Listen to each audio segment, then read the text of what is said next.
6:30, let's call the meeting to order, please. First item, pledge of allegiance. Please move your hat. Pledge allegiance to the flag of the United States of America, to the republic for which it stands, one nation, under God, indivisible, with liberty and justice for all.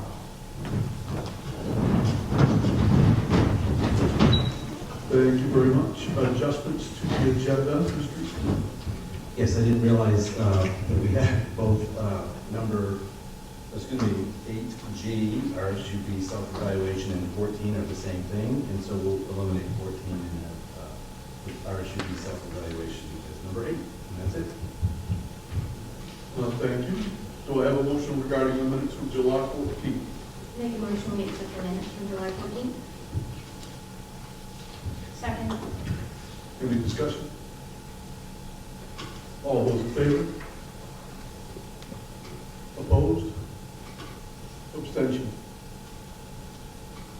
Okay, report from the board chair, and nothing. Report from the superintendent. So I have two things. First of all, I'll pass out the hiring update. I am pleased at this point with the hiring update. We have two positions that remain vacant, two important positions actually that remain vacant. One is the high school principal position, and the other one is the administrative assistant position for the superintendent's office. And so we will be working on those things. One we'll have a conversation about tonight, and the other one I am working on the outside. And that ties into the second thing. Back on September 17th of 2020, Linda joined us at the DSF as the receptionist out front. She transitioned over to the position for administrative assistant, supporting both Shelley's position and my position. And so she has announced her resignation, and I would just like to take a moment to thank Linda for all the work. I consider her to be a good teammate. We've worked hard and had a good time, and able to laugh through a great deal of stressful times. And so thank you very much, Linda, for your service to the RSU. And that's all I have. Okay, public comment.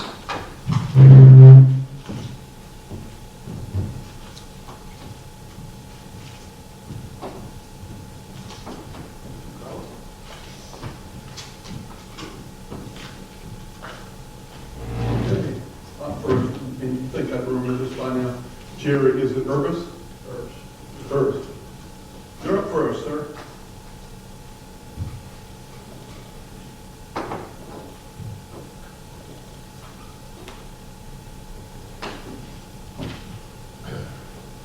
Good evening. Gary Hirsch from Sullivan. First off, Sagan, I wanted to thank you for coming to the budget committee meetings and getting kind of a taste firsthand on both sides of the fence as a taxpayer and for the budget committee, what the kind of stacking is and the school committee comes in especially millions of dollars. We got an opportunity, I think, this year to start school off without wrong. Teach kids reading, writing, history, true history. I'm hoping that through these next few sessions that you have, you take those kids finally into your thoughts, because they're why you're here. And put them on the education levels with the rest of this country and get our children back.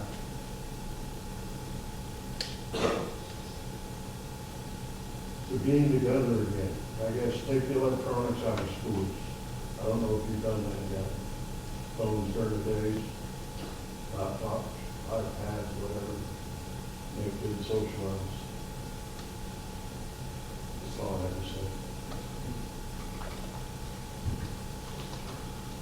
Up next, Tammy Taylor.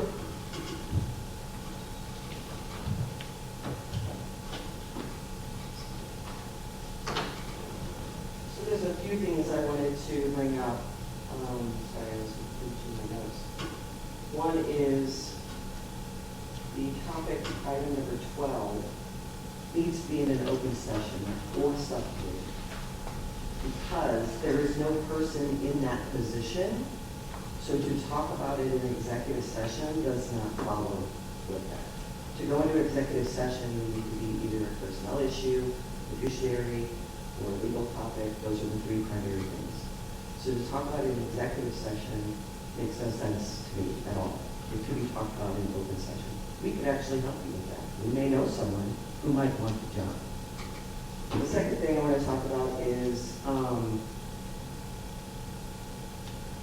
the self-evaluation. I know you just took it off, and I appreciate that, but if you do bring it back up, it's important that the self-evaluation is done in open session as well. Because, again, personnel, fiduciary, legal. And none of you are personnel. So it would be done in open session. In fact, your own policy states that. RSUV encourages all of its members to attend. Many of us are the RSUV business will be conducted at the session consistent with the freedom of access. The self-evaluation will be held in open session. So it needs to be held in open session.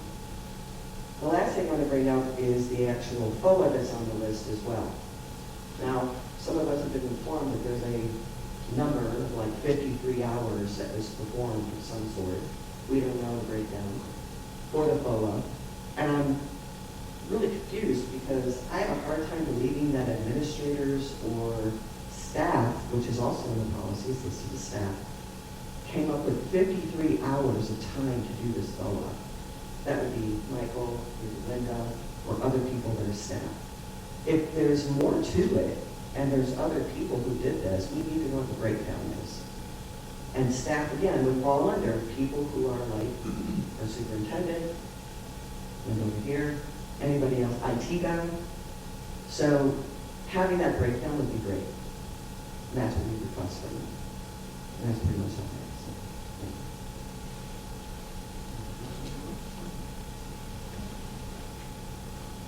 I think we would have to address 12 because we're not going to.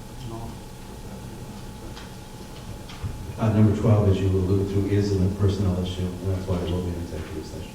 But there's no person, so how can You have no idea what we're going to be talking about. I know that it's an open space, there's no one there. It's about a solution, a staffing solution, so I'm not going to talk about that in public. Thank you.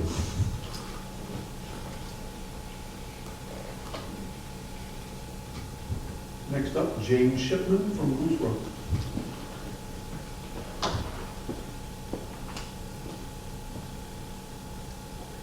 Jane Shipman, Goldsboro, good afternoon, good evening, everyone.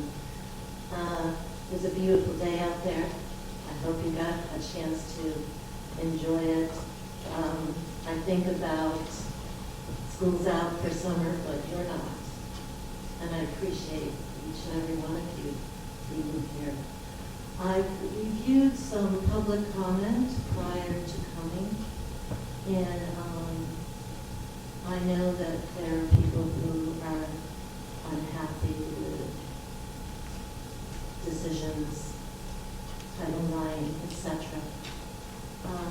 But it seems to me that there's been an upward sort of escalation in public comment that has taken a tone towards individuals on the board, towards trying to disrupt or perhaps harass or just push the envelope enough so it's not harassment, but it is sort of a continuing drumbeat. And I don't see that as being helpful to anyone, and I don't see it as helping my students and increasing instruction time or doing some of the other things that we all like to see happen here. And so I thought I would just take something out of my summer evening to come here and just to say that I am concerned about the continuing sort of drumbeat of people who are unhappy. And I don't know how to remedy that, but I certainly don't want it to go into facilities and attacks on individual members of the board. The board has had to do things, people have expressed their opinions, they've voted, and decisions have been made. And I'm sure I'm over my 3 minutes, so thank you. And that's all. Thank you. And last but certainly not least, Terry Links from Sorrento.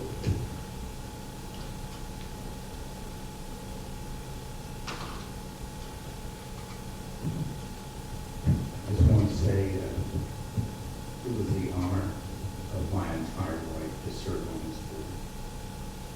And it is astonishing to me that this woman who sits down at that table over there, that you guys are losing her.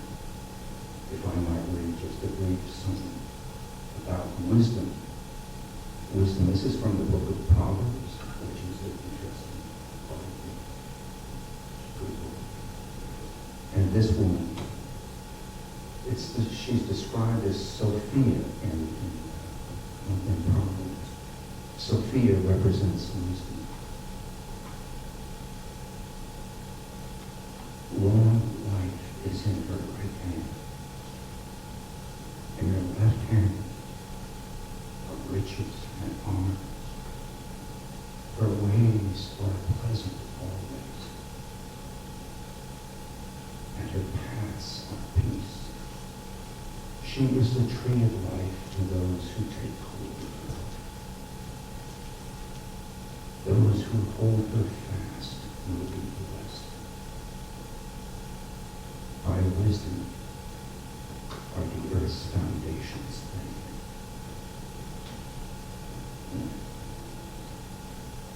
And you guys, you are doing the most responsible and most difficult job in this country, in this county for sure. And we can't pay you enough, so we don't pay you very much. Thank you.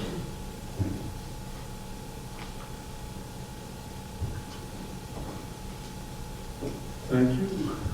Okay, up next. On to the business portion of the agenda. Item 8A, Mountain View School PTO donation. I do have a communication from Assistant Principal Layton. She says, "Dear school board members, we respectfully ask that you accept the $100,000 playground donation from our hardworking PTO members. This remarkable achievement reflects countless hours of fundraising, volunteer work, and a shared commitment to improving our school for students, for all students, I should say. Accepting this donation will provide a safe, engaging, and lasting playground that will benefit students for years to come. It also honors the dedication and generosity of the parents, families, and community members who work tirelessly to make this possible. Thank you for your consideration and for supporting our students and school committee." So I put forward, or ask you to approve the $100,000 donation from the Mountain View PTO. I make a motion we accept the donation from the Mountain View PTO. Second. Motion and a second, any discussion? Clerk call. I won't take up too much time, but I do want to thank the Mountain View PTO for putting this together. Since my child started at Mountain View back in 2018, our playground equipment was pretty dire. And so over the last almost 8 years, I've watched the PTO scrape by and try to raise funds. It was amazing to see them pull out probably almost $60,000 just in the last year.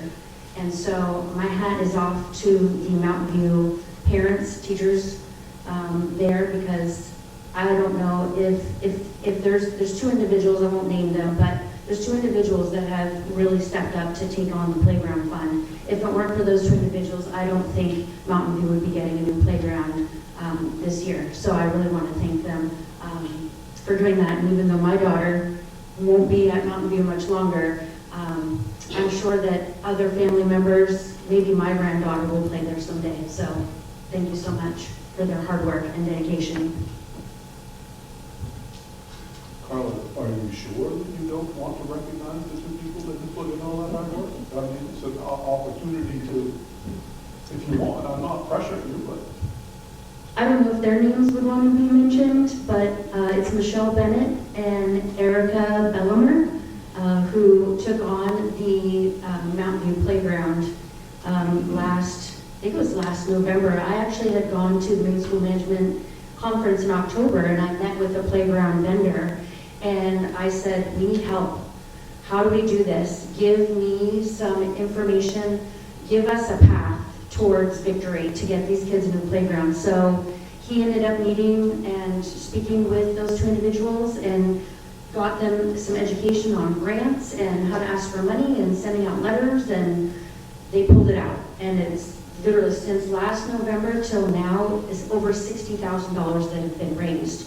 So I know that the town of Sorrento, I'm sure Dr. Kashner, you're aware, they just had a big fundraiser in Sorrento that raised almost, $17,000 in one night. So thank you to the town of Sorrento for stepping up.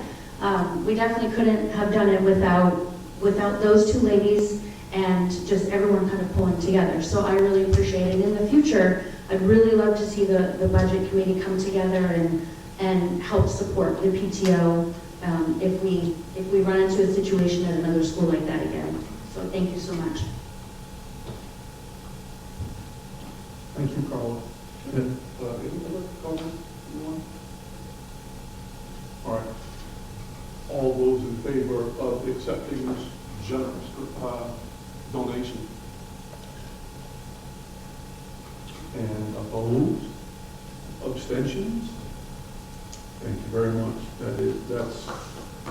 We have very generous communities. That is crazy. I've never seen that amount before. Next item, 2026-27 district emergency manuals. So you did receive in your board packet copies of the emergency manuals. Those are confidential, not to be distributed, obviously. And so I put forward for your approval of those manuals. Make a motion that we approve the 2026-2027 district emergency manuals. Moved and seconded. Any discussion? Hearing none. All those in favor?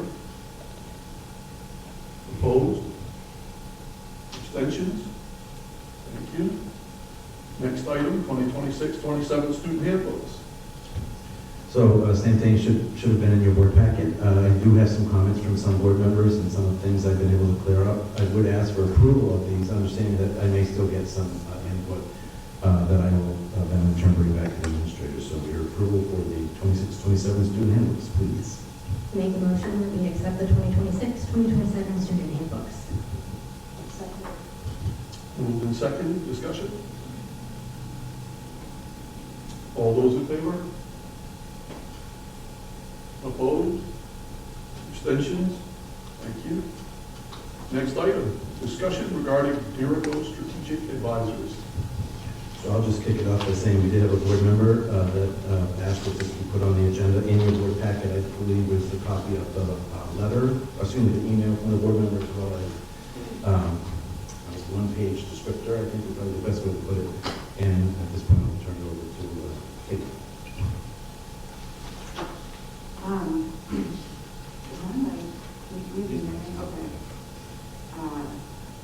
I didn't want to get into that like I do when it comes to that usually. So basically, I have been on the budget committee pretty much since I started, and I felt woefully unprepared. So I have gone and tried to inform myself a little bit more about the budget process. And in doing so, I met Jason, and he gave a presentation on the budget process, and then he talked about how he was working on consulting with schools. It's a new program that him and his partner were working on, and that basically they were saying that they can look at our budget and help guide us in ways that could tie our student performance to our spending. And I found that really compelling, and it seems to be something that we've heard repeatedly from the public, and I've heard from other board members that they're interested in doing that. So basically, I just wanted to see if we could have them come and do a presentation and see if we could utilize them.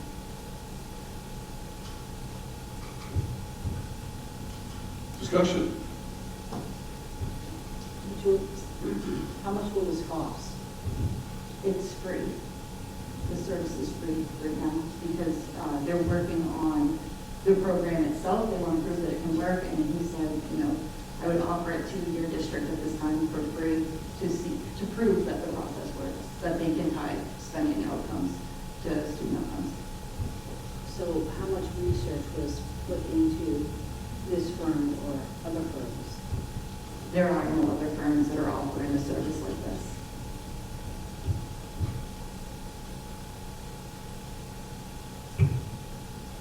More questions, concerns, discussion? So the question is just us getting together and listening to his presentation. We're not actually voting on his Okay. And do we know if they've worked with any other school districts in the state so far? So they're currently working with other districts, but I only heard about this in March. It's kind of a newer thing, so they wouldn't have had time to work through a budget process yet because it was in March.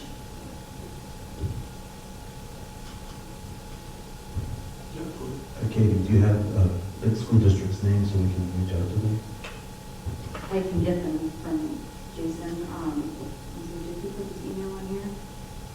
I've shared an email to you if you want to reach out to him. Basically, my thought process was that these are financial experts, and to just hear them out, like we don't have to follow what they say, or we can choose to not work with them, but hearing them out, I think, would be a way for us to be better informed. Anyone else? Carla? I'm not on budget, but I definitely wanted to learn more. So I dove into head first anything budget related in regards to the Maine school system as much as possible. I've poured over the Maine Department of Education website. I've looked at Paula's from Maine School Management Association. I've watched her videos. I've actually watched a video from this gentleman online. It was very long. And there's some really good questions that he brings up in the video. I would love an opportunity to speak with him. And if it's being offered for free, I don't see any reason why we would not want the board to be educated, at least from a different outside perspective, from someone who might be able to guide us. And again, we don't have to use the service.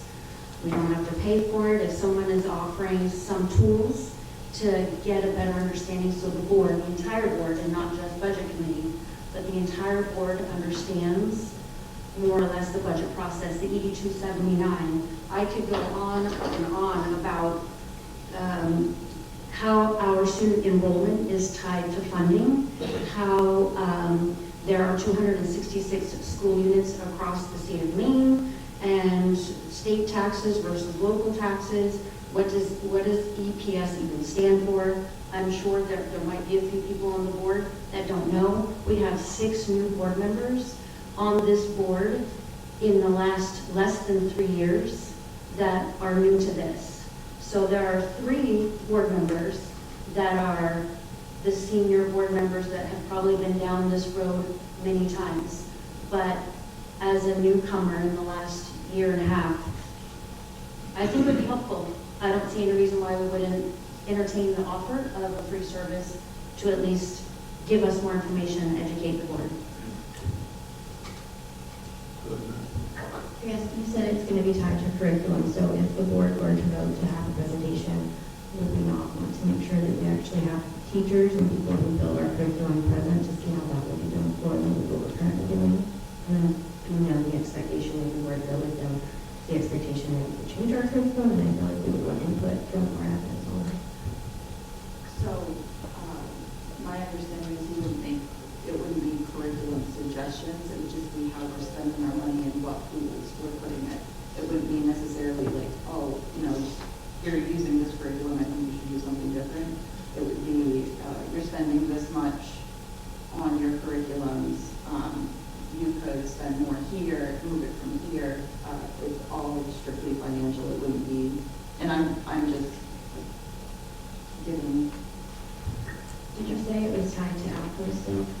So how, Yeah. if we're not impacting outcomes and we're just changing the financial structure of it, how is that going to correlate with improved testing?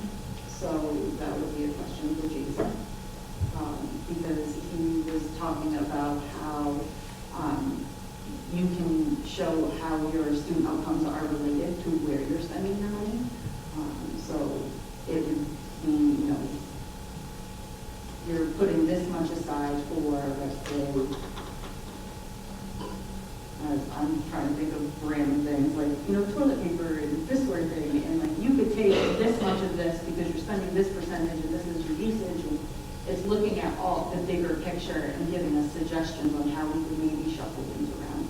It wouldn't necessarily, he would never suggest for it was worse.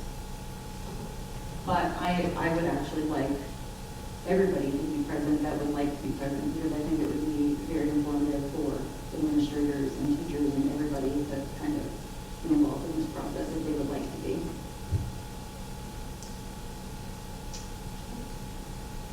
Anyone else on board? Say, I think it would be a good idea because I think there's a lot of confusion surrounding the budget, and like, I mean, I know I can't answer a lot of questions because I haven't like seen much of the budget, so I'd definitely be interested in hearing his presentation.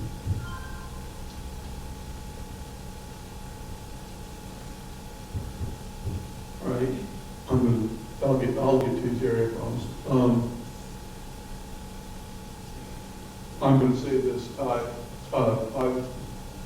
looked through this proposal, and you've said that these people are financial experts, and I don't see any evidence that they are financial experts. One guy's worked for DOE and apparently has some expertise with regard to budgets from that perspective, but he's never been on a school board. The other guy's been on a school board, but doesn't have any financial expertise of any kind, and he's not an accountant. He's no different than any of us.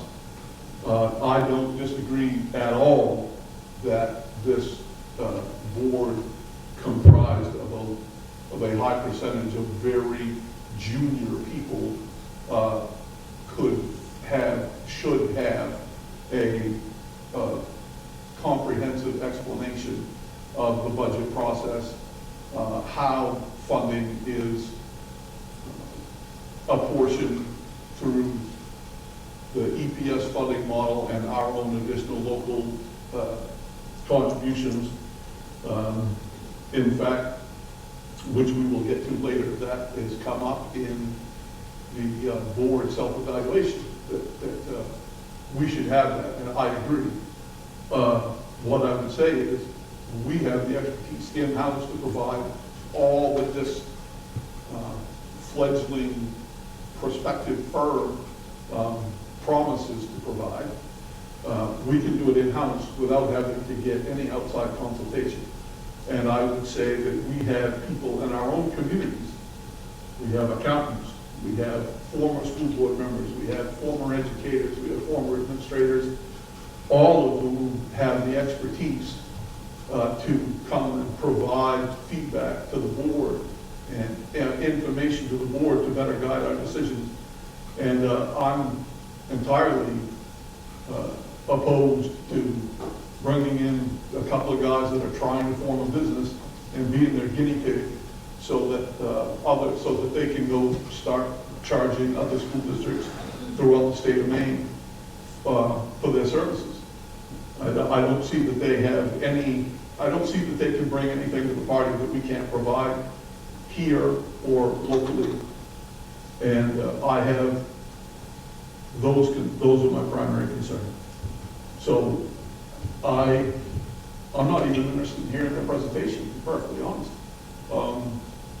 I put it on the agenda because I think it's important that we have this discussion, and if we vote and we decide you want to hear the discussion, that's fine. But in my opinion, bringing in this outside firm says one of two things. Either you don't trust the people within our own organization to provide answers to the questions that you have, or you feel as though you're not capable of learning on your own from the people within this organization or within our community, are not capable of learning about the budget without outside consultation. And I don't believe that's the case. I know to some degree the members of this board, and I think everybody here is capable of learning from the people that we have within the organization, if you avail yourself of the opportunity. And, all right, enough said. Anybody else? Before I move to the audience. I would like to respond to that. Jason has worked in finance for the last 40 years, and he is one of the only 4 approved as a third-party subject matter expert by the Maine Department of Education. So saying that he's not an expert in this matter, I think is a matter of opinion, considering that he has gone through the trouble of legally being recognized. And just because this is a passion project of his, it's not because he needs to make money on this. He would like to do this because he enjoys open schools. And I think that it's a really great opportunity to get an outside perspective because they don't have any Skin in the game. yeah, basically, like an outside perspective that isn't, vying for money or pools of money within our district. And I'm not saying that anybody is going to, but everybody's going to fight for their piece. And that's just the way it is, because why wouldn't you? But it's having an outside perspective that can give us an unbiased opinion on things that we could do. And again, this is a free service. It's not anything, we don't have to take their advice, but we could hear them out. Go ahead. So I feel compelled to say that Melinda has taken upon herself recognizing that there's work to be done. She is very interested in willing to work with the board, especially the committee, to delve into the budget process, ED 279. And she's now has a year under her belt to do that. In addition, I would just echo, Jeff, I worry what's the message to our administrators that work their tails off to put these budgets together. I worry what that would mean for them as well. And back to Melinda, the time that would be needed. I know what she just went through with the audit, and that was exhausting for her. And probably I shouldn't say this, but it wasn't good for her health, I'll say that. And so I worry that if she's going to have to provide records to an outside source, that's going to create certainly an additional level of work for her and anybody else that would have to answer questions about the information provided. Thank you. Carla had her hand raised first. Carla, Yeah, so just going based off of what I've heard and seen on this particular analysis, is that they draw their information. I don't believe Melinda would need to give them anything. It wouldn't be anything that anyone would have to provide to them. Everything actually comes from the Maine Department of Education, the SSA dashboard, the DOE data warehouse, and the uniform chart of accounts. So they're just pulling off of what's coming off the board, what's been reported. So it wouldn't be something that anyone else would have to do. It would basically be, here's what's on Maine DOE, here's what, I don't know how many of you have actually gone to the DOE website and looked at the reports. It's pretty fascinating to see, and that's actually where I pulled a lot of information regarding student outcome, regarding reading and math and science and how we're below state average. So that's all public information, it's public knowledge. So they're basically taking the public knowledge and information that's already available, and they're just plugging it into a tool. And you certainly don't have to be there, but I think you'd actually enjoy it because you could ask a lot of questions, and maybe we use them in the future, maybe we don't. But I think a no vote on this tells me that we're, as a board, that we're not interested in looking at an outside 30,000-foot view on our budget, what's happening to our budget, the fact that we have 4 elementary schools, a junior high school, a DSF, an adult ed, all of these places that we have to facilitate and pay for with taxpayer dollars. So I think that if it's free and they're going to give us information, I don't see any reason why anyone would vote no. And that's what I think. Yes. Do we know how long this presentation will be? Would it be an hour? Would it be an hour?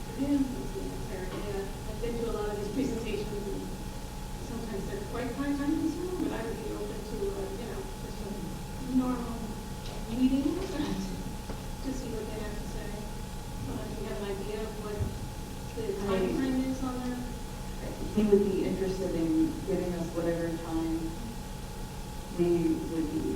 I mean, he could do an afternoon if we wanted an afternoon, but if we wanted an hour, then, you know, he could keep it to an I hour. would be open to, you know, at one-hour meeting.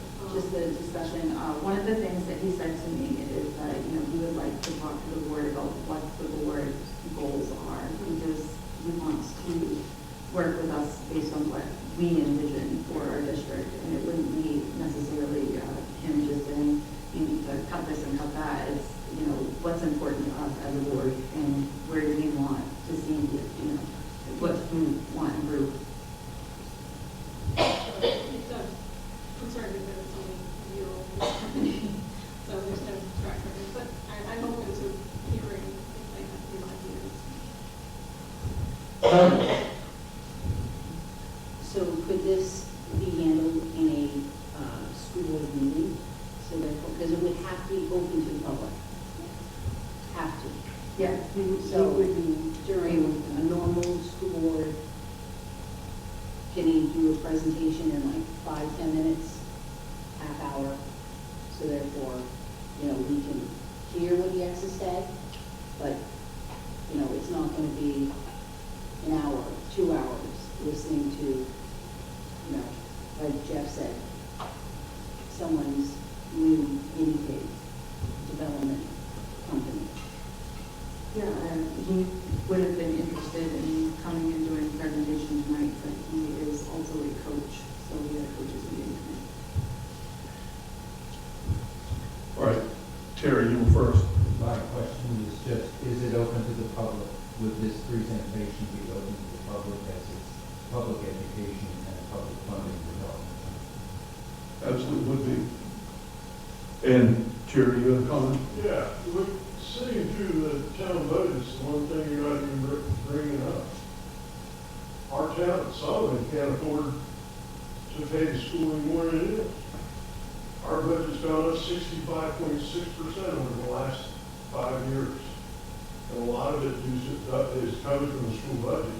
So to sit here and listen to you guys talk amongst yourself, and with us listening, and just kind of the majority of you don't think it's a good idea, in my opinion. And why would we want to know where you're misspending money at? Or it could be used in a better spot?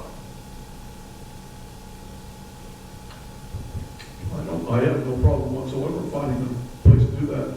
My contention was and remains that the people on this board, the people in our district, and the people in our communities can do that as well as this other firm. That was my contention. Completely open. Excuse me? I said any kind of an audit or something like that should be fully transparent. Yeah, all our budget meetings are all open to the public. And our audit, by the way, is available for the public. So, I mean, all that stuff's publicly available. We have never not been completely transparent with regard to the budget. So, anyway, are there any other comments? Andrew, yes, I'm sorry, go ahead. What's Jason's last name? Sharp. Sharp. Thank you. Carla, go ahead. Is this something that you're looking for a motion on? Well, if somebody wants to pursue this, then we obviously would have to have a motion. Okay, then I'd like to make a motion that we reach out to Durago Strategic Advisors for a free consultation regarding our school budget. Seconded. Been moved and seconded. Is there any further discussion on this before we take a vote on whether to consult this company? Hearing none, we'll vote. All those in favor of hearing these consultants, please say aye, or raise your hand, I'm sorry.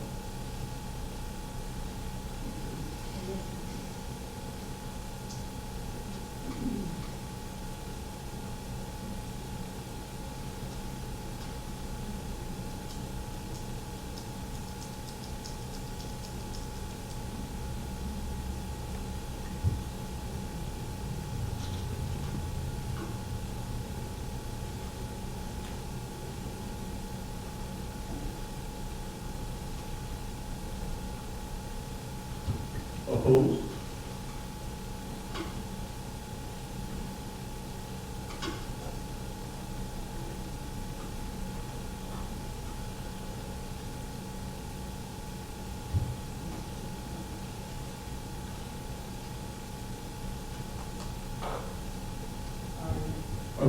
Were there any extensions?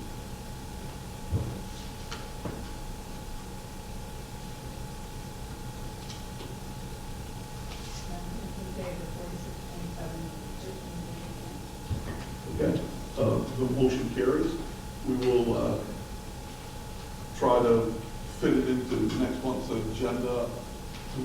Should we have this presentation at, I don't care either way. Should we have that at a full board meeting where we have a lot of business to attend to? Or could we do it at a budget committee meeting, which is also open to the public? And then board members could come to that meeting to hear it instead. Does anyone have a preference? I have a preference for a full board meeting. Okay. Sometimes it's nice to Okay. I agree. No, if one or two people would rather do it, that's enough. So, okay, we'll do it at the full board meeting then. Okay, next item on the agenda, public right to know, freedom of access. There's been a request for a waiver of at least a portion of the fee associated with the current FOIA request. And I had told Mr. Linton that I would allow him to speak to this. This is his request, so to do it now rather than in public comment.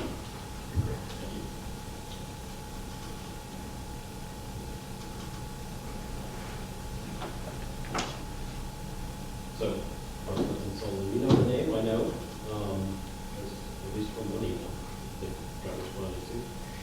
So I appreciate you adding my request to tonight's agenda.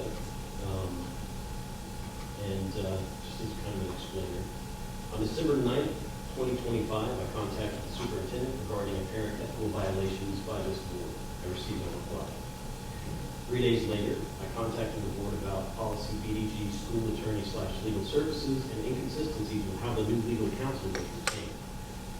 I received no reply.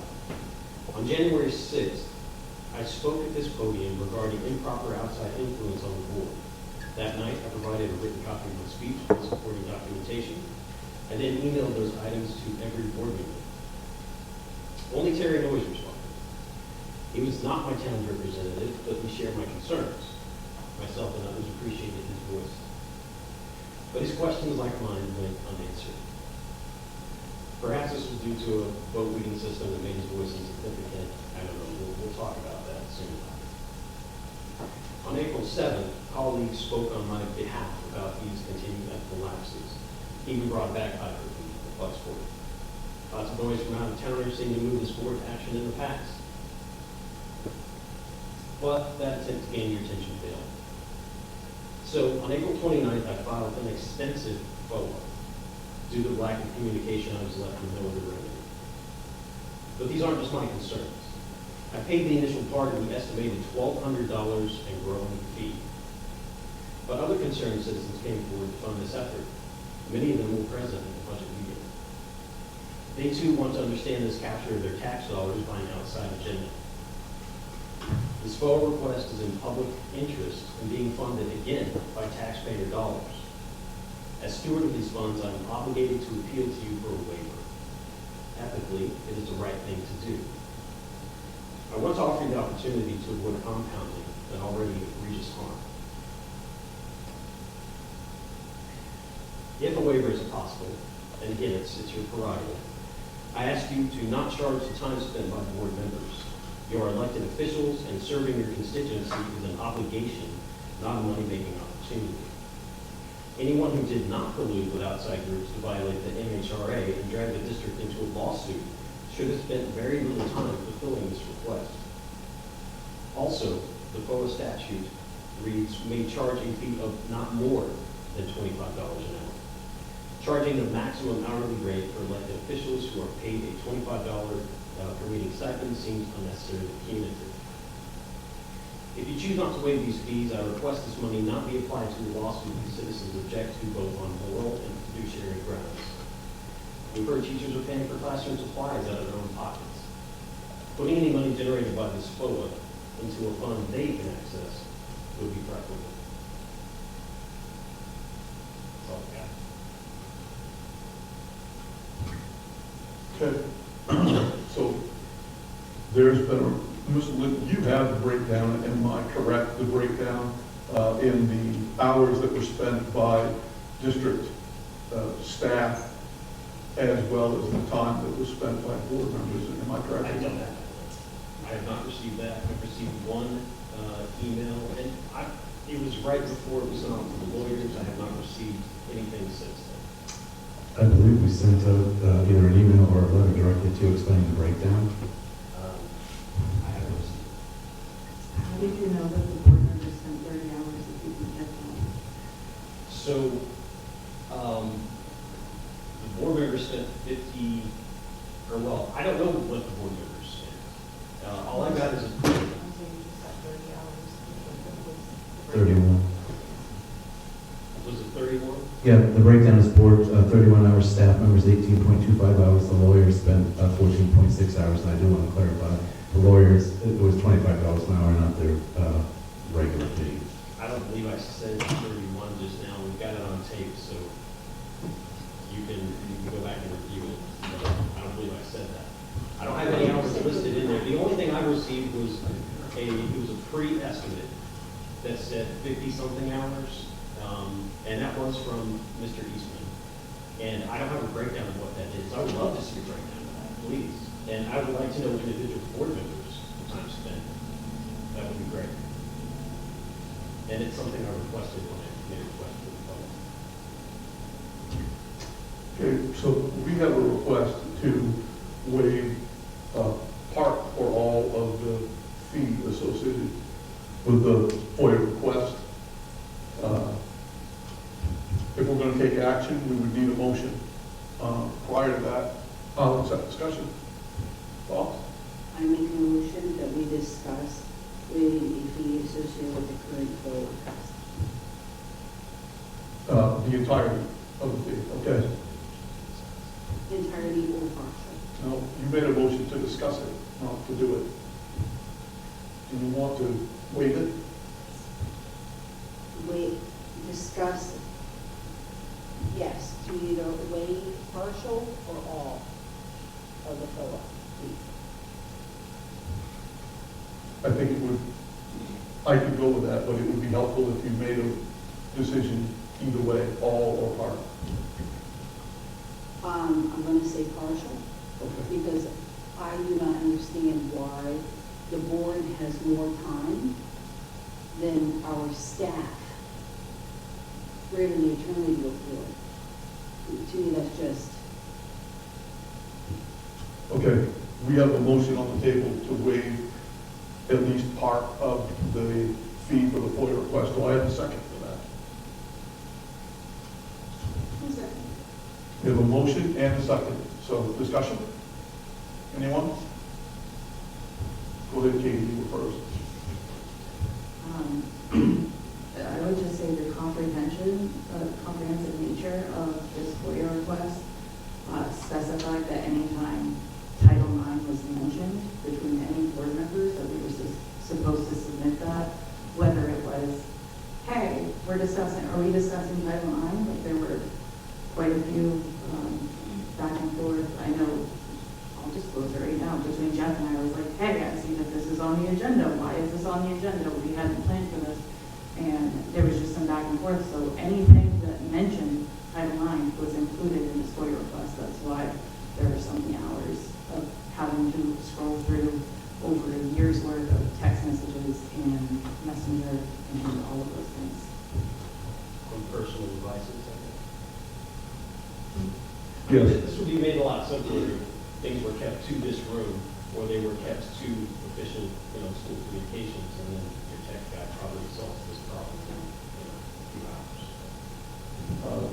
Someone else over here was waiting for a comment. Was it you, Jen? I'm sorry. well, like I said before, it surprises me that the school board has more hours than our staff discussing Title IX. Okay? Any other comments? Sid?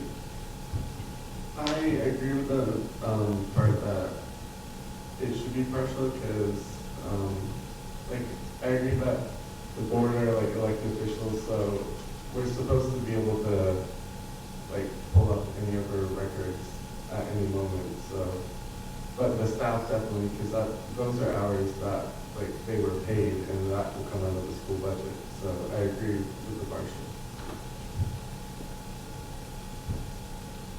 Go ahead, Jim. Because our policy does say staff, and we are elected officials, we are not staff. Go ahead, Carla. So I wanted to point out on the main.gov website, I pulled up the law that references agencies and officials may also charge fees for their time spent searching for, retrieving, compiling, or redacting confidential information from the requested records. An agency or official may charge $25 an hour after the first 2 hours of staff time per request. This request dated, the start date of the request was before I even became a board member. So it started on January 1st of 2025, and it went to present date, which I believe was sometime in May or June. So it definitely took a lot of my personal time away from my business to try and dive into whatever information it is that they were looking for and to be thorough and not be sued. I wanted to make sure that I gave them everything that I had that pertained to board business with whoever he asked for. My pastor, he asked for information regarding school board business from my pastor. So if you want the information, pay for it. It's your prerogative. Go ahead, Ashley. You decide when this goes. I will just say we would like the contention on this topic. We've heard concerns from board members, we've heard some concerns from community members, and even some staff themselves. I do think a partial waiver is appropriate, therefore the board is still being transparent and trying to get to the bottom of all of this. Air the hatchet and move on. Go ahead, Kate. I also just want to say that we are setting a precedent by voting this way, either way that we decide to go. You know, anytime that somebody wants to make a comprehensive FOIA request for anything at all that is, you know, several pages long, and we have to go back a year in our history to figure out if we mentioned anything, you know, I feel like it's a bad precedent to set, because how many times are we going to be hit with FOIA requests if we approve this waiver? And how much time, like half of the people sitting up here are self-employed. So we're taking time away from our families, our businesses, and all of those things. And this board has also said that they didn't, you know, they've set a precedent that they don't want to discourage people from being on board. However, this level of, you know, taking away from our time also is discouraging members from being here or wanting to serve in the state. All right, I'm going to chime in here. I've been waiting. I'll get back to everybody.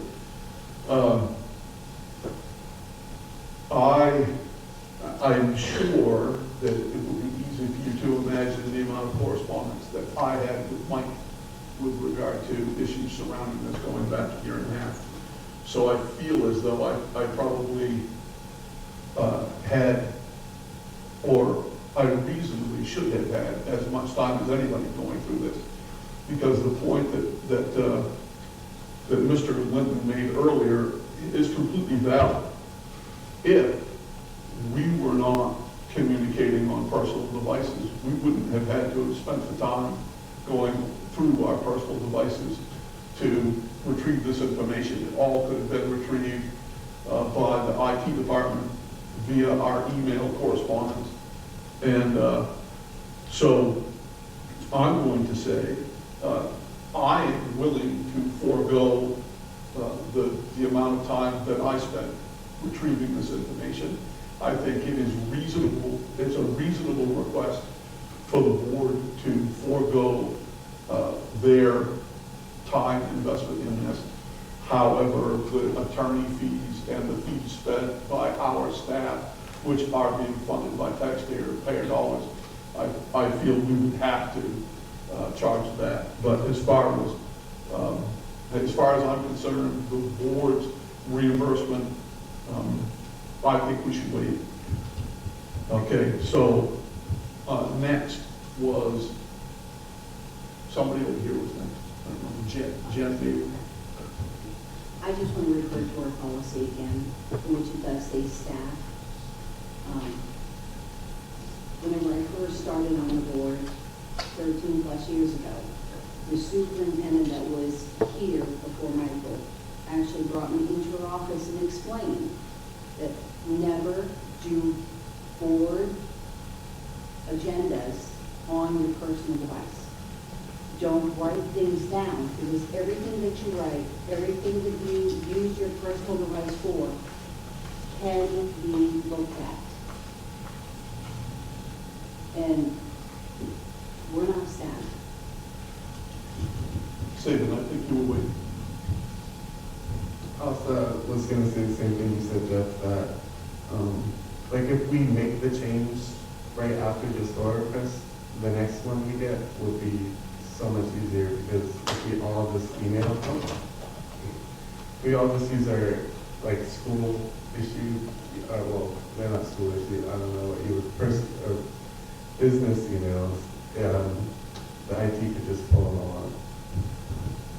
Now, I did use my school emails to communicate with Michael about this, but the advice that we received from our lawyer was that it didn't have to be directly related to school or business. I was told that any communication that I received, whether it was a newsletter or anything from any of the organizations listed, that even if it was on my personal email, had nothing to do with school or business, that I had to retrieve that and go through it to the lawyers to look. So that has nothing to do with school business. So either,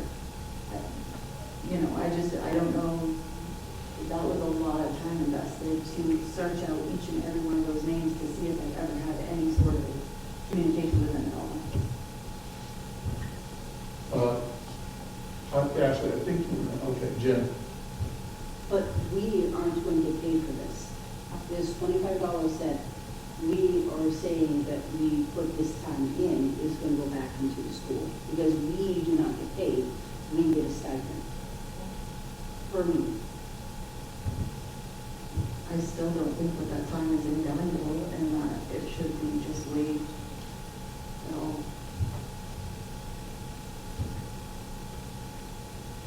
Okay, I believe at this point, I think we're starting to rehash the same territory, but to make sure that everybody has a chance to say something that might be new here, I'll allow for more comments. Go ahead, Carl. Just one thing, I was told to keep a log of my time and give it to the district, and that was the same information that we gave to our lawyers, was to keep a log of the time, and that we would be reimbursed the $25 per hour for that time.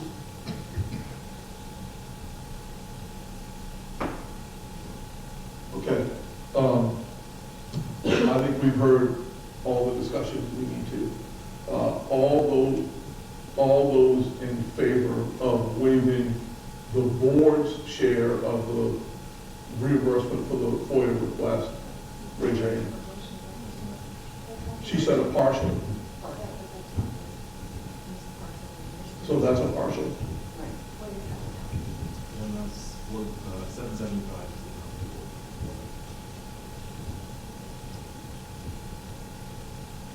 You want to say something? Okay, all those in favor of waiving the board share, raise your hand.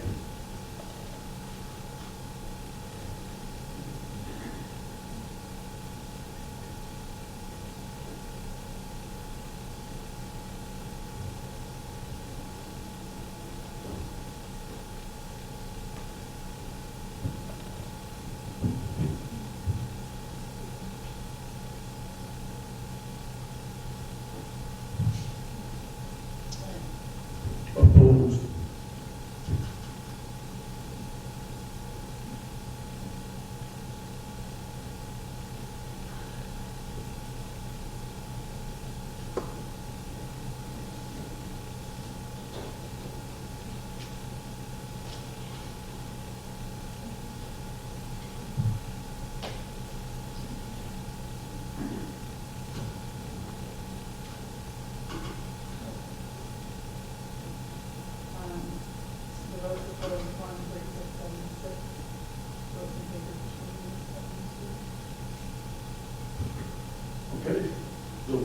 to waive a part of the fee has failed.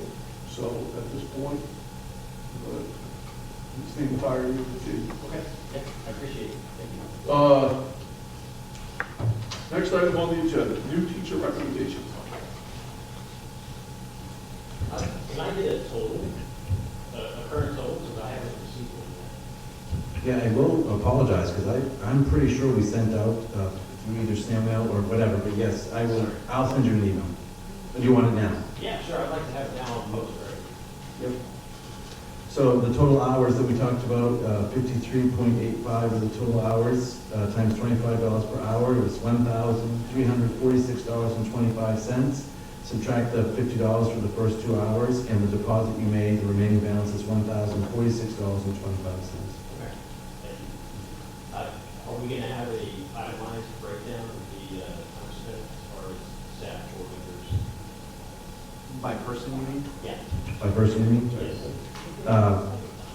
If I'm supposed to do it, yes, you will. Okay. have to. Yeah. Yeah. Understand. Double check Yeah, that, thank sure. you.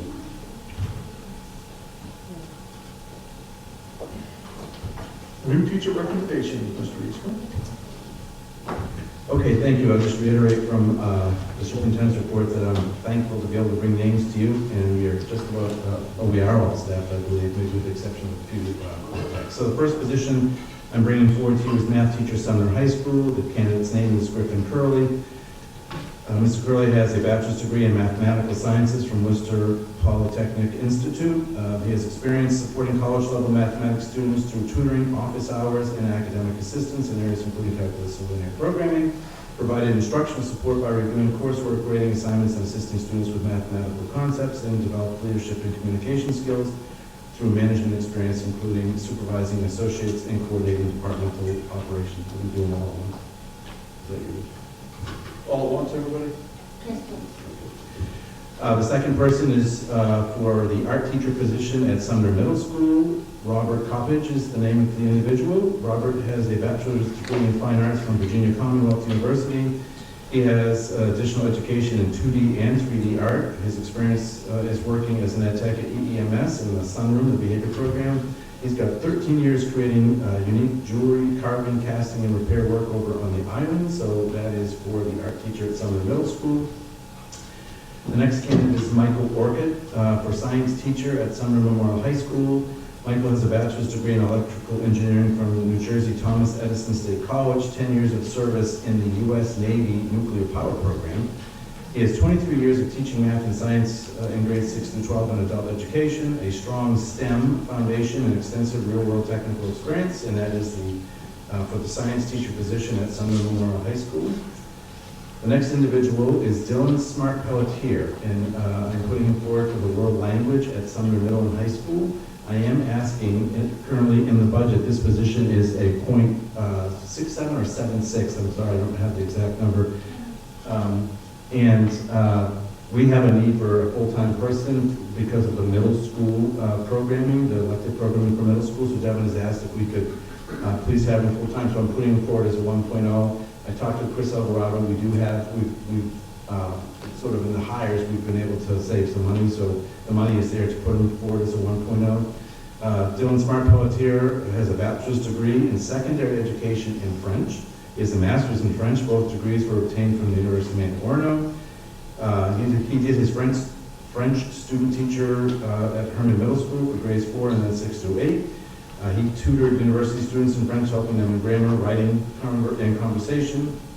And so that is Dylan Smart Pelletier for world language at Sumner Middle and High School. And then the last one I have for you this evening is Rebecca Miley, special education teacher at Mountain View School. She has a bachelor's degree in computer science with a minor in special education from the University of Machaya. She has over 6 years of experience supporting students with diverse learning, behavioral, and developmental needs. She's accustomed to collaborating with teachers, special education staff, therapists, and families, and is able to implement accommodations and modifications outlined in the student IEP. So I will put all those names forward to you for your approval. I make a motion we accept Mr. Dixon's new teacher recommendations. Moved and seconded. Any discussion? All those in favor? Opposed? Abstentions? to, next item, RSU board self-evaluation. All right, I'm gonna, there were a lot of repetitive comments on this, so I'm going to, when it comes to that part of it, there's going to be a lot of summary here. Domain 1, board superintendent governance team. In all three of the questions, in the first section, 62.5%, and in the third, 62.5%.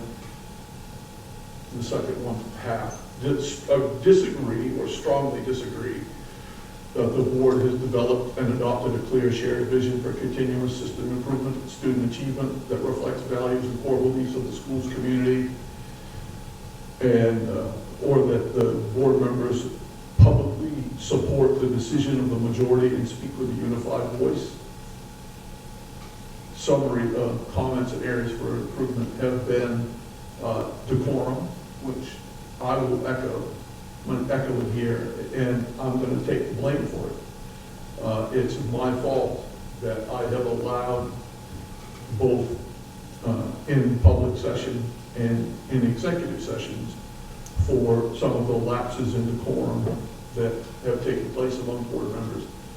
There's been a request by one person, one comment, that board members ensure that they're prepared for meetings so that we're not rehashing ground that has been covered once. One thing I will say with regard to that, though, is in particular with policies, which often take a big chunk of our agenda. If a policy comes up for first read and a board member gets that in their packet and then they want to have a discussion about possible changes to that policy, that is the appropriate time to do that. Now, other board members may say, well, they should do that at the policy committee meeting.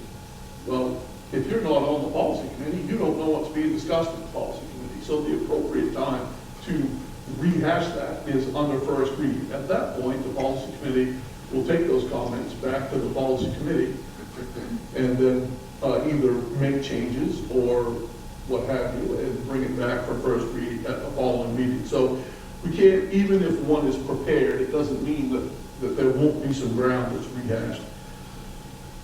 And this is common to every single domain of this. Comments with regard to policy AC-R and assertions that the board has violated the law, has violated their own policies, has broken trust with the administration, with the community, with the student body. Those comments were in every single, multiple comments in some cases, in every one of these domains. I don't think that's news to anybody. It certainly isn't news to the audience. This policy, this resolution of the policy has been the single most divisive factor on this board, so it shouldn't be a surprise that on the board's self-evaluation that there will be comments regarding that. Domain 2, which is the board impact on student learning. In both of those areas, board members disagree that all board members come prepared for meetings of the board and subcommittees to which they are appointed, and that the board seeks and is providing sufficient information to make informed decisions. 5/8 of the respondents, 62.5%, disagree.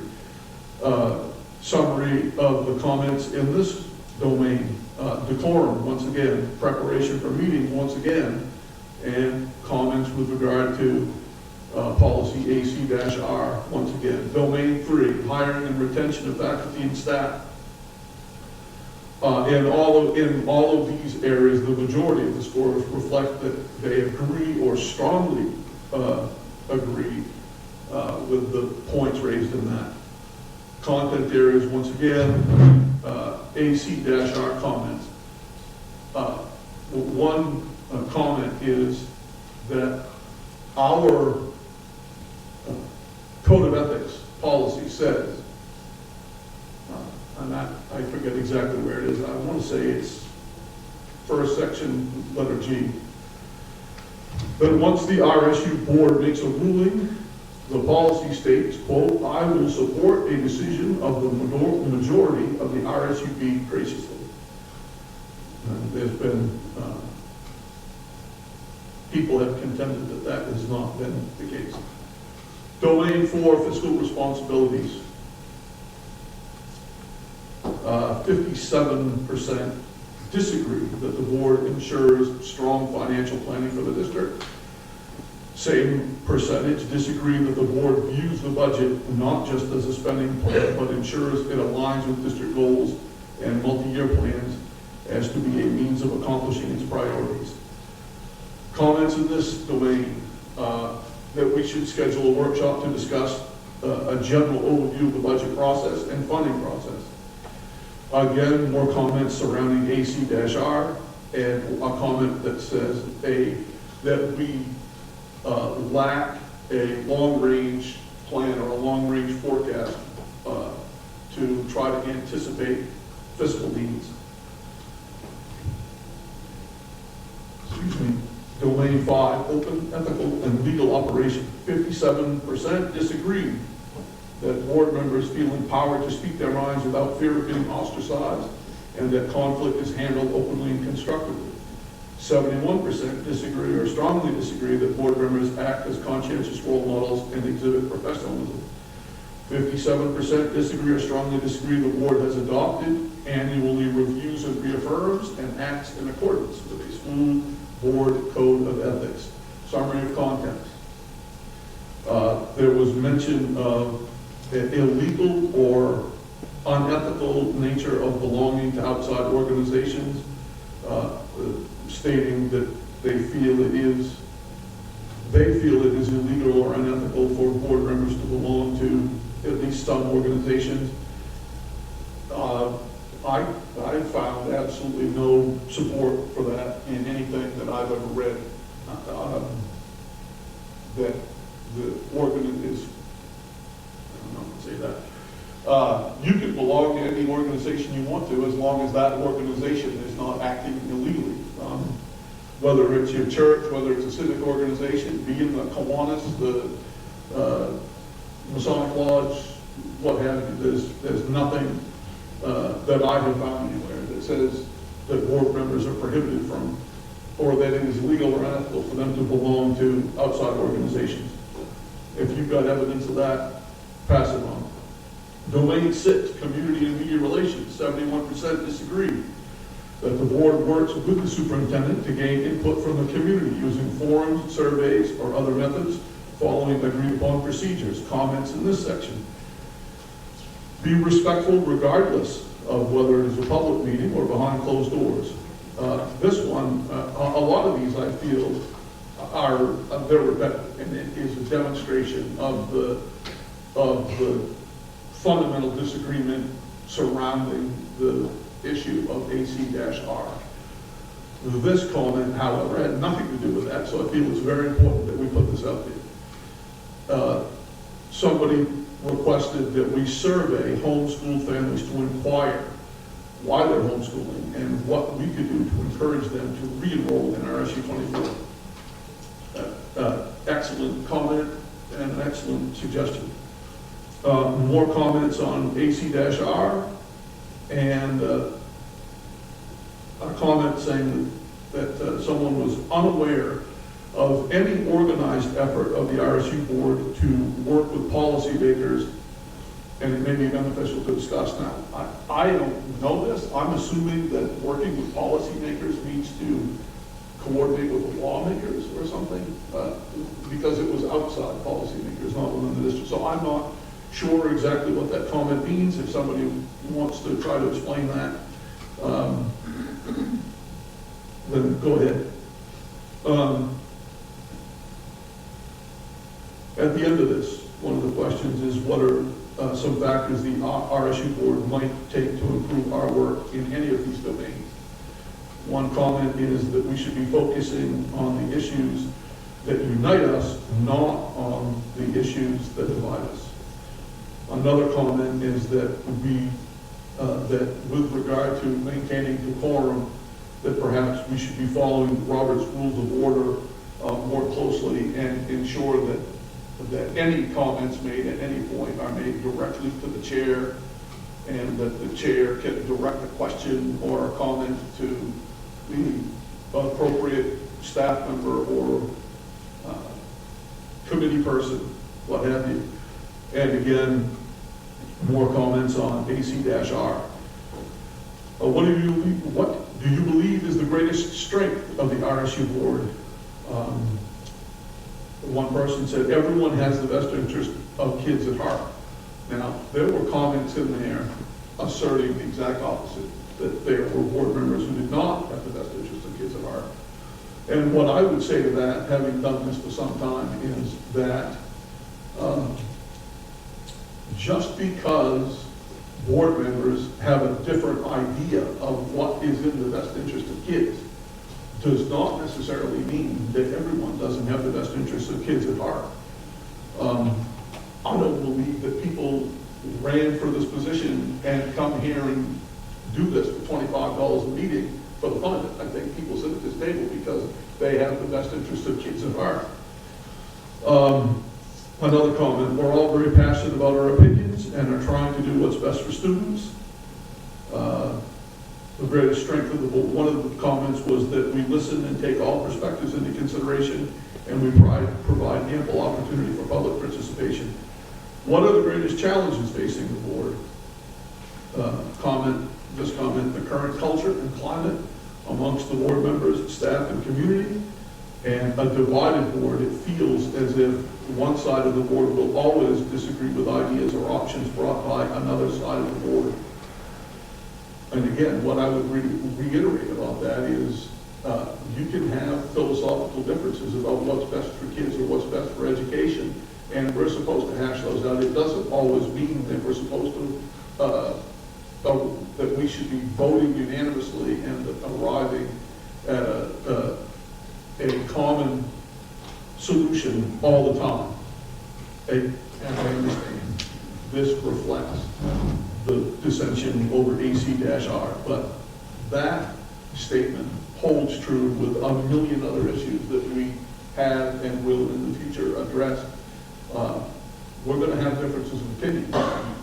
I will say this, I don't know who said this a million years ago, but I've stolen it. If we're all thinking alike, nobody's thinking. So I don't have a problem with a divided board. I just have a problem with we're not maintaining civility.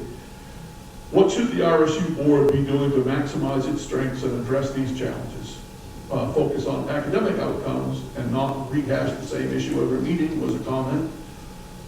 This one was to expand the RSU board to counteract the effects of unscrupulous directors with political ambitions become too dominant on the board.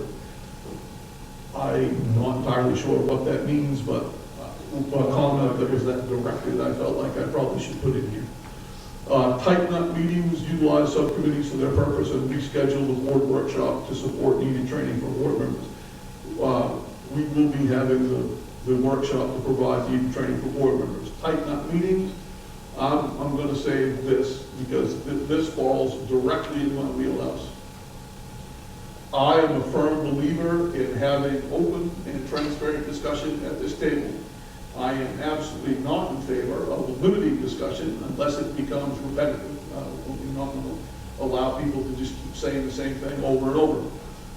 But if you want someone that's going to be cutting people off and not allowing people to speak because you have to get up early the next morning and you're tired of sitting at this table, then you better find a different chair, because we all ran for these positions. We knew what we were getting ourselves into when we did it. We have volunteered to sit here, and I've been at meetings that lasted until midnight before. I know I will never begin to limit discussion in order to tighten up meetings.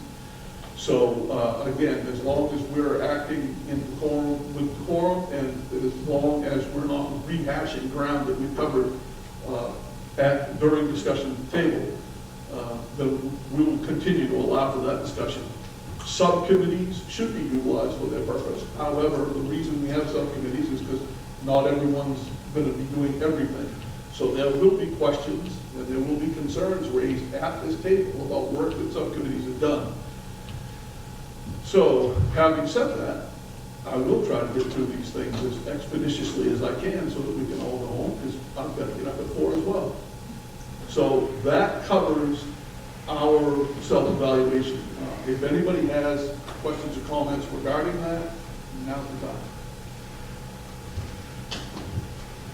I do believe I was the one that made the comment about everybody being prepared, that we were talking about policy, and it certainly wasn't policy that I was talking about. I believe that that is the space here, because not everybody can have subcommittees. It was more or less other things that maybe hadn't been looked at in prior to our meetings, so just wanted to clear that up. And I do hope that we can go forward, and, you know, I myself know that I have done some cutting off in particular to others during meetings, and I apologize for that. I'm really trying to work on that and no longer do that, and I expect the same respect in return, and I would appreciate everybody using decorum and limiting character annihilation, because I was the one that said that I believe everybody at this table has kids' best interest at heart, and I agree with Jeff that just because we think differently about what is the best interest doesn't mean that we don't care. Well, incidentally, the comments on this are, on these things are anonymous, obviously, you know that, so I don't know who said what, so, I'm not. Anybody have any other comments about this?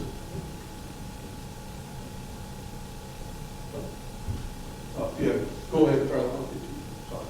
I just want to say thank you for going through that. I appreciate it, and I appreciate the work that you do on the board as well as the board chair. You're the captain of the ship, and we look to you for guidance, so I appreciate all the work that you've poured into the board since I've got on the board. And to all the other board members, I look forward to working with you to move forward, to work on the outcomes of our students and making our district at least at state average, if not higher, in regards to outcomes, and getting these kids graduated and off to college if that's what they choose, or a technical school or a trade school.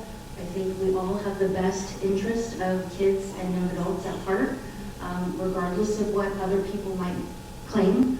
I think it's important to understand that we are all volunteers. $25 a meeting, to me, it's neither here nor there. I'd much rather just send it to taxes, because I'm going to have to pay it eventually anyways. So thank you for all of the years that the senior board members have placed onto the board, and please be patient with us newcomers.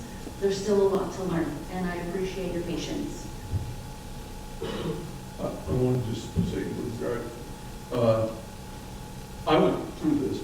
There is absolutely no way that this would have come out this concise and articulate had Mary not been there to go through it with me. She really did the lion's share of the work on compiling all of this information. So you can send your thanks to Mary for the work on this. Not just this, you will hear the same thing on Mike's evaluation. We were about 4 hours on Sunday going all through all this, and Mary did the homework on it. So I thank her for that, and I want to make sure that she's recognizing the work she's putting in. Go ahead, Jim, sorry. I would just like to thank whichever one of the school members that placed the homeschooling and going and speaking to parents and finding the information out. I think that was a great comment. It was, how can we help better student education? How can we help better the schools? Out of all that discussion, someone actually put in there something that would help us. Anybody else? Anything else? How was that advertised, just out of curiosity? I'm sorry, what now? That whole, how was it done? It's a self-poll. It's a board self-evaluation, so the board's evaluating our own performance. Okay, I guess that wraps that up, and weirdly, well, this isn't really all the business, but everything else is executive sessions. So for this public the remaining public portion of the meeting. We will be coming back following those executive sessions, and it's possible there may be some action taking if you feel like sticking around for those. But for what? We already did number 9, but there's no motion to come out of it. Right? Oh, board review. Number 9, board review, that's what I'm getting to right now. No, I wasn't ignoring it, I was moving on to that. Okay. But I said, this is it for the public portion of the meeting, and then I recognized that we might take action about the executive sessions, and I didn't want, if anybody was interested, I didn't want them to leave thinking we would not be doing that, so. Board review meeting, let's start with Jen tonight. I would just like to thank the Franklin PTO for their hard work and dedication to building the new playground. That took a lot of time and energy. I second that. PTO communities for the playground, to me. So from the team, thank you for everything you've done. And then just shout out to the self-evaluations. I do think that that's something that's essential. And I want to thank Linda for walking me through joining this board. It was very reassuring, your guidance, and I really thank you, John, newest member here, and kudos to the playground committee. The same thing. That's amazing to raise $100,000 for Mountain View. And Linda, thank you for everything that you have done.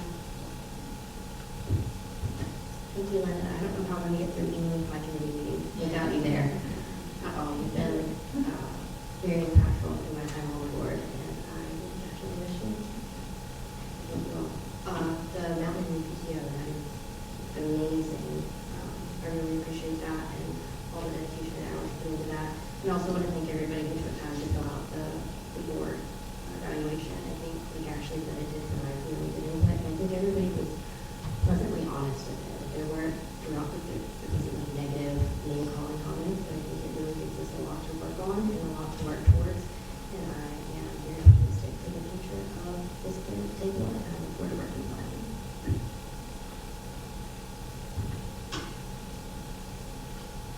The largest donation that I can think of to an individual school in the time that I've been doing this is $20,000 or $25,000 that is made to the principal's discretionary fund at Peninsula One Health. And Andrew gets a huge donation every year for her medical programs, which is amazing as well. $100,000 is an absurd amount of money to have been raised in a grassroots effort for playground equipment. I'm glad that you did name two of the, now I recognize there's a lot more than 2 people involved, but those 2 people that did that work applying for those grants, that is grueling work, grant application. So I'm glad that you did mention their name so that they can get some recognition, because that's just tremendous. And Linda, I'm probably going to call you up at your new employers just to harass you. I just want you to know that. So, okay. Steven. I want to thank Linda. I mean, you're awesome. I also want to thank you to the Mountain View PTO. I mean, I went to Mountain View, and I know that the playground is not the very best. I mean, we did get a little bit of new stuff when I was there, but definitely not something like this. So that's awesome. So I wanted to thank you, Linda, for keeping things running and keeping us all in line, and the comedic relief you've provided since I've been here has been invaluable. So I appreciate it, and I wish you the best in your future endeavors. And I just wanted to recognize Mountain View PTO for their generous donation. I also wanted to say that the King's playground grant had run out, so that wasn't even a possibility. I know that we had utilized that student things. So they had to find some new ones, and also the money raised, and I've been a part of PTO, and it is a lot of work. And also thank you, Mayor Angel, for compiling all of the data from our evaluations and putting that together. I think you guys did a good job. It's nice. I'm not sure what size shoes Linda wears, but whoever is going to fill those shoes they've really got to step up, because you're on top of your game, and I feel like it's a loss to the district to lose you, but I'm happy that you're moving on to something that you're passionate about. So thank you for your service and your time to the district. And Michael Eastman, I hope that whoever you decide to hire next is as detail-oriented as Linda is, and funny, and that she likes lifesavers just as much and brings those to the meetings. And then again, just another shout out to the Mountain View PTO. There's a lot of parents that are involved in that. I just so happen to be one of them, and I'm very happy for the fundraising, and those two women that I mentioned their names. I can guarantee you they've spent many hours of their own personal time trying to get some money raised for the Mountain View kids. So thank you for your time on the board, and I will miss you.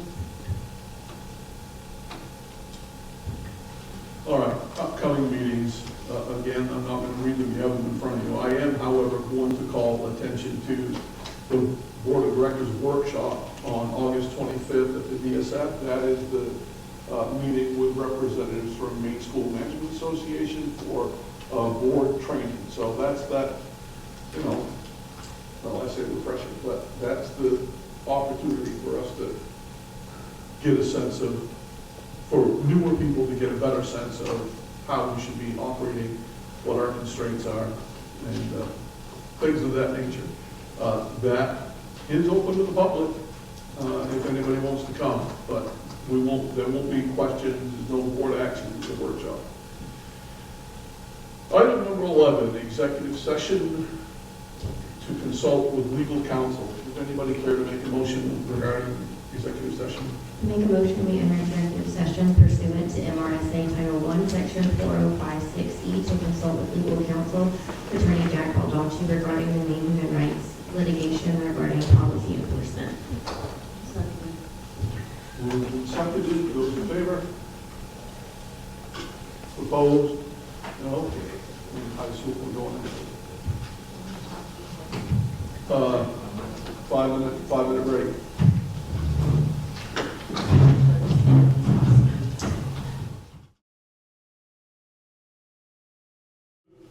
All right. We are back in session. After consultation with the attorney, does anyone have a motion they would care to make? Go ahead, Carl. I make a motion to reaffirm the district's current adopted policies, to continue enforcing those policies during the pending litigation unless otherwise ordered by a court or modified by further board action, to decline any voluntary agreement to suspend enforcement of those policies at this time, and to authorize legal counsel to proceed in the litigation consistent with the board's position. Seconded. It's been moved and seconded. Discussion?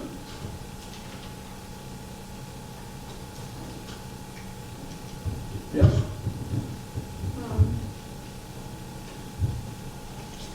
I think, I spent a lot of time going over the court decision, the Stokes decision. Kavanaugh makes it very clear in his decision that the enforcement of this law is now in federal hands. It's not in local hands anymore. And I think that we're taking on risk in other areas by continuing this lawsuit.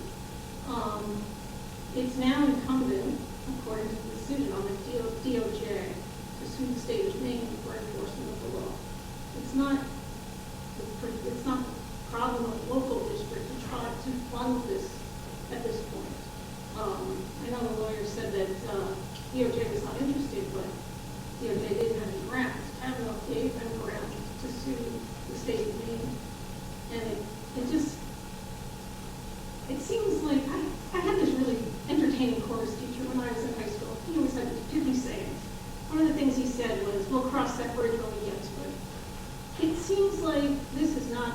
problem at this point, and we are paying a huge toll for a bridge we may never cross. So I don't think we should be taking the financial risk.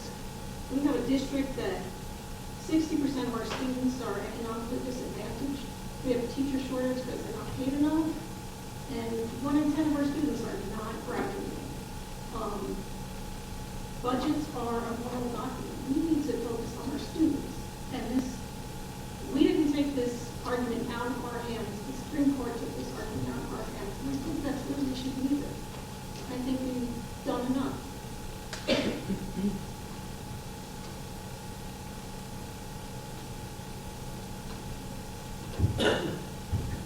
Anyone else? Go ahead, David.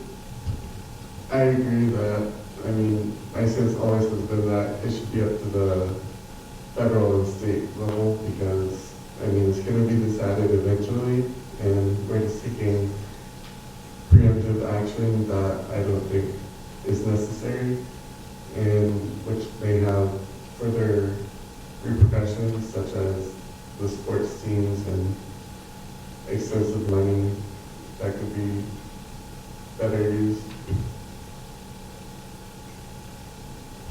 Go ahead. Katie?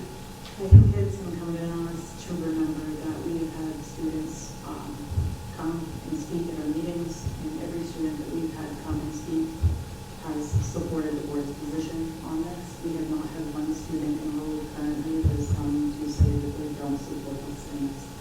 And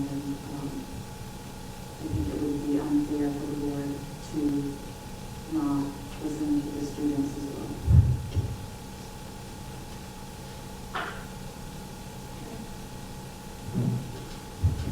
I think the priority should be the students' education, not lawsuits that make no difference to their education whatsoever. This opens us up to all sorts of other lawsuits in other areas that we're going to be, we just had a long discussion about FOIA requests and how much time and money that took to have, and now we're talking about, gosh, what is this?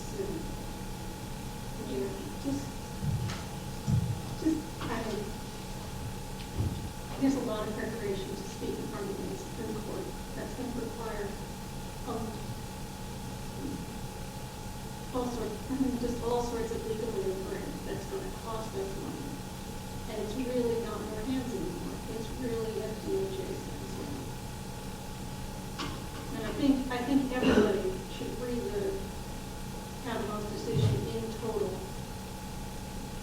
to understand that we don't have to fight this anymore. And we don't have to pay the cost to fight this.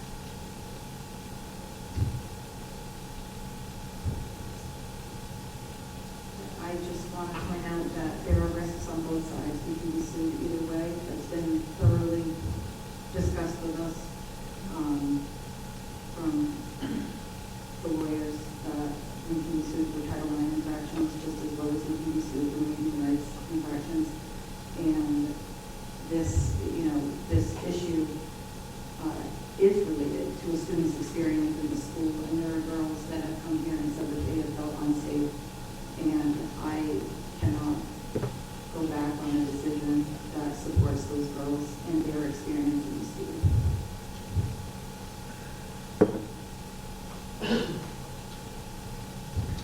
Anybody else have anything at all to add?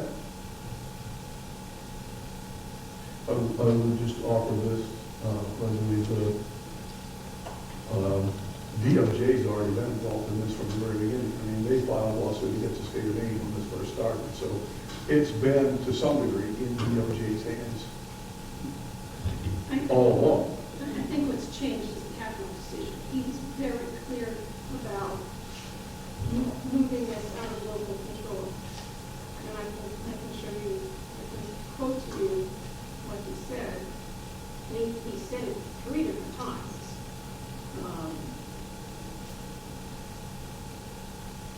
Which, kind of struck me because he said it 3 different times in 3 different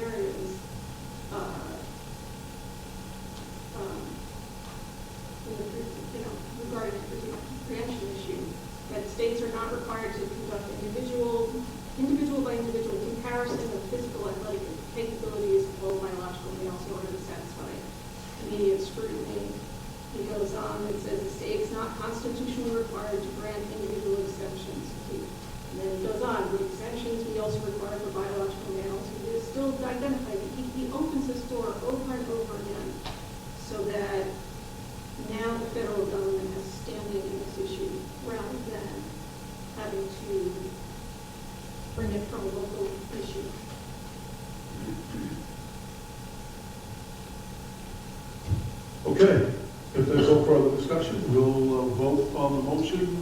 Those in favor of the motion to, I'll paraphrase, to stay the course, raise your hand.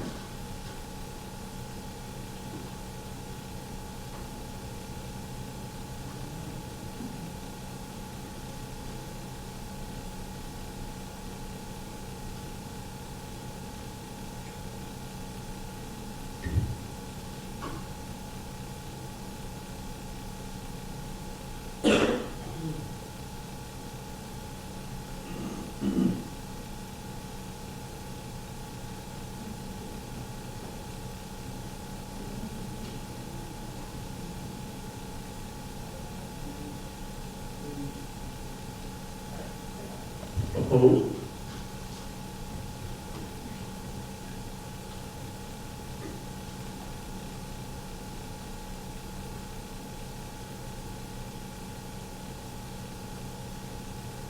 Those in favor are 48-32, those opposed are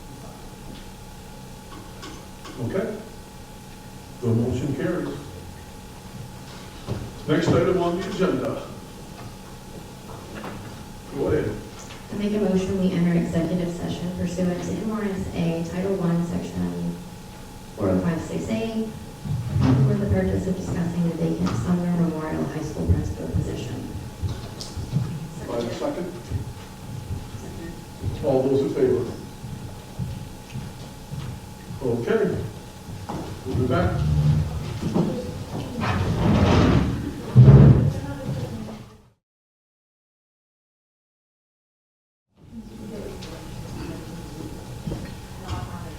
Anyone care to make a motion? We're back. We're good. I'd like to make a motion to authorize the superintendent to come up with an interim solution to the high school principal position. Second. Motion and a second. Any discussion? All those in favor? Opposed? Abstentions? Next executive session, please. I make a motion, we enter executive session pursuant to MRSA Title I, Section 4056A, for the purpose of discussing the evaluation of the superintendent. Second. All those in favor? All right. Off we go again.